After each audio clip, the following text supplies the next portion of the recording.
And எப்பவும் போல குட்டி ஸ்டோரி சொல்லுவார்ல, அப்படி குட்டி ஸ்டோரியாக இந்த தடவை என்ன சொல்லியிருந்தாருன்னா ஒரு கொடையை பற்றி சொல்லியிருந்தாருங்க.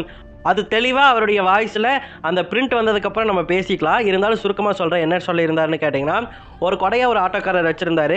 ஒரு கர்ப்பிணி பெண் வந்துட்டு மழை நனைஞ்சு போயிட்டு இருந்தாங்க. அப்போ அவங்க கிட்ட கொடை வச்சுக்கோங்க அப்படின்னு சொல்லிட்டு கொடுத்துருக்காங்க. அதுக்கு அந்த கர்ப்பிணி பெண் சொல்லியிருக்காங்க, நான் எப்படிங்க இந்த கொடையை உங்களுக்கு திருப்பி தரது அப்படின்னு சொல்லிட்டு சொல்லவும், இல்லை நீங்கள் யாருக்காவது வேற ஒருத்தருக்கு தேவைப்படும்ல, அவங்களுக்கு இந்த கொடையை கொடுத்துருங்க அப்படின்னு சொல்லியிருக்காங்க.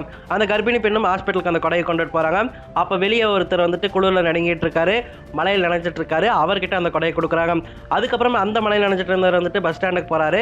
அங்கே ஒரு பூக்கடையில் ஒரு பூக்கார பாட்டி வந்துட்டு பூ வித்துட்டு இருந்தாங்க. அவங்களுடைய பூவானது மழையில் நனைஞ்சிட்டு இருந்துச்சு, அது நனையக்கூடாதுன்னு சொல்லிட்டு ஒரு அட்டையை வச்சுட்டு மறைச்சிட்டு இருந்திருக்காங்க. இவர் அந்த கொடையை போய் அந்த பாட்டிக்கிட்ட கொடுக்குறாங்க. கொடுக்கும்போது சொல்லி கொடுக்குறாங்க, நீங்கள் என்கிட்ட ஒன்றும் தர வேணாம், யாருக்காவது உதவி தேவைப்படும் போது இந்த கொடையை கொடுங்க அப்படின்னு சொல்கிறாங்க. அதுக்கப்புறம் அந்த பூக்கடை பாட்டி போகும்போது ஸ்கூலில் வந்துட்டு நிறைய குழந்தைங்க வந்துட்டு நனைஞ்சிட்டு வந்துட்டு இருக்காங்க. அப்போ ஒரு குழந்தை வந்து ரொம்ப வேகமாக ஓடி வந்துட்டு இருக்கு. நிறைய பேர்கிட்ட கொடையும் இருந்திருக்கு. இந்த குழந்தைகிட்ட மட்டும் கொடை கிடையாது. அதனால அந்த குழந்தைய பார்த்த உடனே நீ வச்சுக்கோமா கொடை அப்படின்னு சொல்லிட்டு கொடுக்குறாங்க.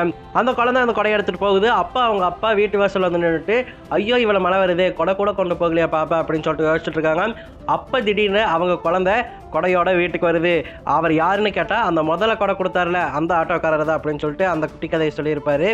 அதாவது சிம்பிள் தாங்க, ஒரு சின்ன உதவியாக இருந்தாலும் யாருக்காவது செஞ்சுருங்க, கண்டிப்பாக ஒரு நாள் உங்களுக்கு திரும்ப வந்து அது உதவும் அப்படின்னு சொல்லிட்டு அவர் விழா வரியாக சொல்லியிருப்பாரு. இதெல்லாம் எல்லாரும் கேட்டுக்கணுங்க.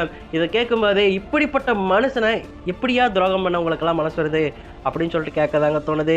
தேட்டருக்காரங்களே சொல்கிறேன்னு வச்சுக்கோங்களேன், இத்தனை நாள் வரைக்குமே வந்துட்டு அவரை வச்சு போனி பார்த்துட்டு இப்போ இன்னொருத்தவங்க வராங்க போட்டிக்கு அப்படிங்கும்போது போட்டிக்கு யார் வேணால் வரலாம். ஆனால் ரிட்டையர்மெண்ட் பார்ட்டி, இது ரிட்டையர்மெண்ட் பார்ட்டி ஒருத்தங்க ஆஃபீஸில் பண்ணிகிட்டு இருக்கும்போது திடீர்னு ஒருத்தர் வந்துட்டு எனக்கு இது 30வது பர்த்டே நான் அவங்க பக்கத்துலேயே பார்ட்டி கொண்டாடுறேன்னு சொல்ல முடியாது. ஏன்னா ரிட்டையர்மெண்ட் பார்ட்டி அப்படிங்கிறது அவங்களுக்குரியது, அந்த கம்பெனியில் அவங்க ரொம்ப நாள் உழைச்சிருக்காங்க. அப்படிங்கிறப்போ அவங்க அது கொண்டாடிட்டு இருக்கும்போது இன்னொருத்தவங்க வந்து பர்த்டே பார்ட்டி கொண்டாடக்கூடாது.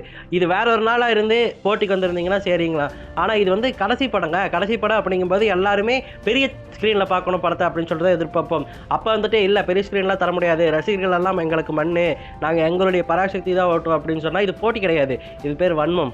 ஆக்சுவலி இது அவர் பேசல, நான் வந்து சொல்கிறேன். அதாவது ஒருத்தருக்கு உதவி பண்ணணும், உதவி பண்ணால் அது வந்து திரும்ப வரும் அப்படின்னு சொல்லியிருக்காரு. அவருக்கு கண்டிப்பாக திரும்ப கிடைக்குங்க நிறையா விஷயம். ஸோ நம்ம பொறுத்திருந்து பார்ப்போம்.